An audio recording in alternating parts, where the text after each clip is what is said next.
Olá, seja bem-vindo para a aula de Direito Condominial. Eu sou a professora Clarissa. Hoje o tópico da nossa aula vai falar sobre o contrato de locação. A gente vai fazer em duas partes.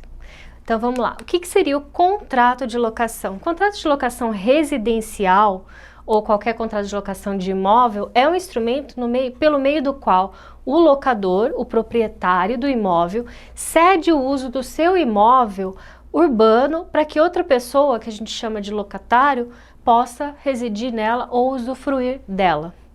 Nesse documento são fixados alguns itens, como valor, a data do vencimento do aluguel e o tempo da locação, entre outros quesitos, que a gente vai ver um pouquinho mais para frente.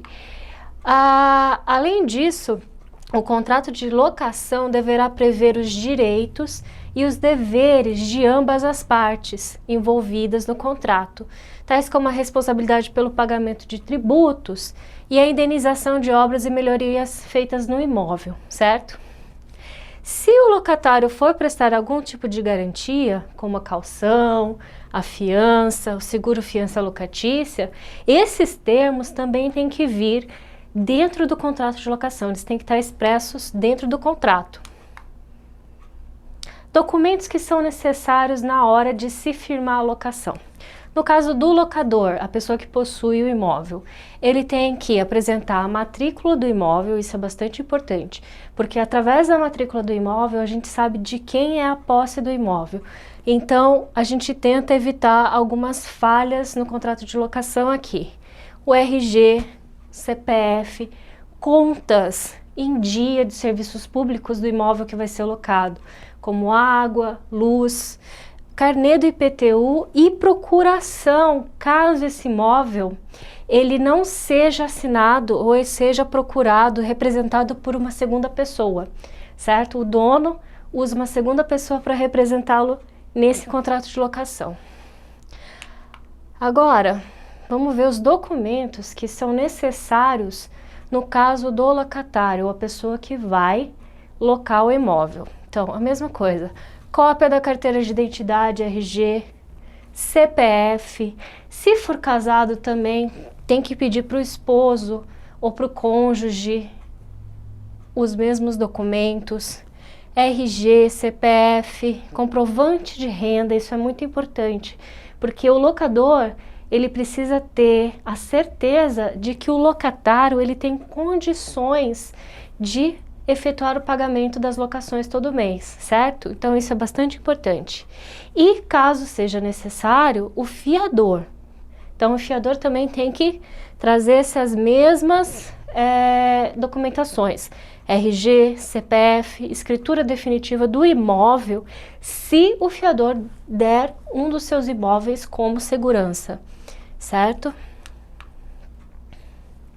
Cláusulas e requisitos do contrato de locação. Então, uma das primeiras coisas que a gente precisa fazer é qualificar locador e locatário e também qualificar o fiador, se houver.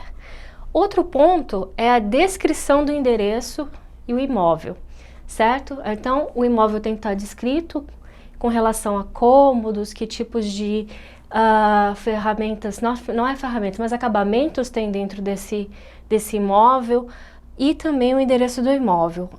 O terceiro critério que tem que constar dentro do contrato de locação é o valor do aluguel, certo?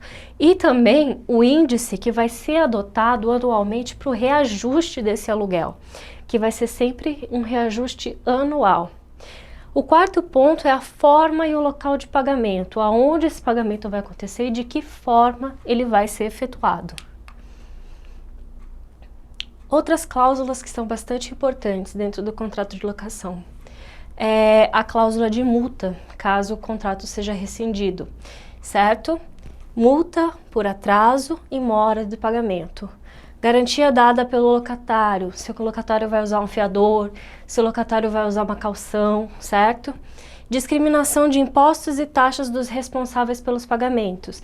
Então, a quem vai ficar a cargo os impostos e as taxas provenientes do imóvel? Vai ser o locador ou o locatário?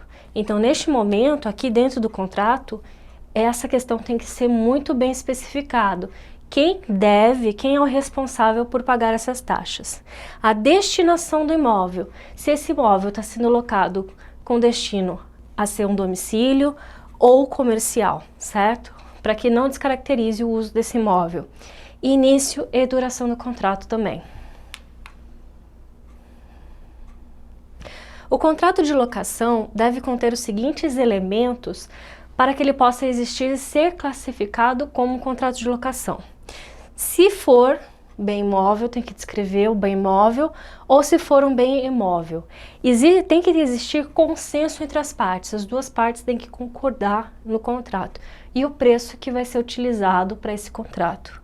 No artigo 17, diz respeito à questão de convenção do aluguel, como é que vai ser feito a precificação. O artigo 17 fala o seguinte: é livre a convenção do aluguel, vedada a sua estipulação em moeda estrangeira e a sua vinculação à variação cambial e ao salário mínimo. Ou seja, o aluguel ele não pode ser atrelado a nenhum tipo de moeda estrangeira, ou seja, apenas no real. Ele não pode ser atrelado à variação cambial, certo? Isso gera muita insegurança porque o câmbio das outras moedas sobem e descem. E também ao salário mínimo, porque às vezes o salário mínimo pode subir mais de uma vez ao ano ou não. Então, essa é uma vedação com relação à fixação do preço. Anexado ao contrato de locação, algumas imobiliárias ou mesmo os locadores ou locatários, eles costumam apresentar um inventário de vistoria, um laudo de vistoria, né? Esse laudo de vistoria, ele informa de que maneira ou de que forma se encontra esse imóvel, ele descreve o estado de conservação desse imóvel. O inquilino, a pessoa que vai fazer a locação, também pode fazer o seu próprio laudo de vistoria, certo? E é bastante interessante que se faça isso, que o inquilino também faça isso, porque chega num acordo sobre o estado do imóvel, né? Porque é dever do inquilino manter o imóvel e entregá-lo no estado em que se encontrou. Então, o inquilino, ele faz a vistoria, ele detalha as peculiaridades, as particularidades do imóvel com relação a tudo que existe dentro dele, como lustres, chuveiros e suas marcas, certo? Para que nada seja motivo de contestação ao fim do contrato. Certo, galera? Chegamos ao final da nossa primeira parte sobre contrato de locação. Até a próxima aula.